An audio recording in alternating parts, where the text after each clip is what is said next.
Hello, in this video I will be showing you how to add PayPal to your Wix website. The first thing you want to do once in your Wix dashboard, you are going to tap on Edit Site in the top right hand corner. After selecting Edit Site, you will be redirected to this page. And from here, what I would like you to do is hover over Settings in the top left hand corner. Then you're going to scroll down and you're going to select the option Business Info.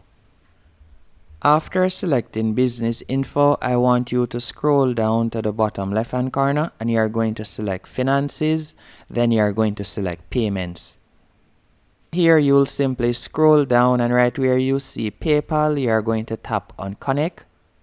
Then you'll see enter your PayPal account email in the form below and click Connect to redirect, and you'll simply scroll down and you can see the fees that they will charge right there. So you can simply scroll down and you'll enter your email address, your PayPal email address right here, and after entering your PayPal email address you'll tap on Connect. So let me do that real quick. And once you have entered the email address, you'll be redirected to this page right here. And you can see connect PayPal account to start accepting payments on Wix.com. And you'll simply scroll down, then you'll tap on Next. From here, you'll enter your login information.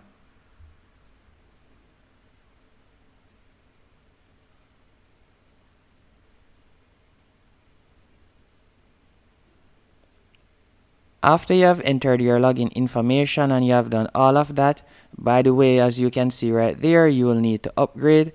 After you have done all of that, what I would recommend you do now, once you go back to the main page, you are going to go over to the top left hand corner and you are going to tap on Add Elements. After selecting Add Elements, you are going to select Payments.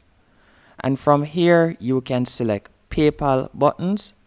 Then you can see the different buttons that you could use right here, or you can tap on this one, tap and drag, and then you'll simply place it wherever you want on your blog, as you can see right there. And that's it, and you can also edit it with these options. I hope you found this video helpful and informative.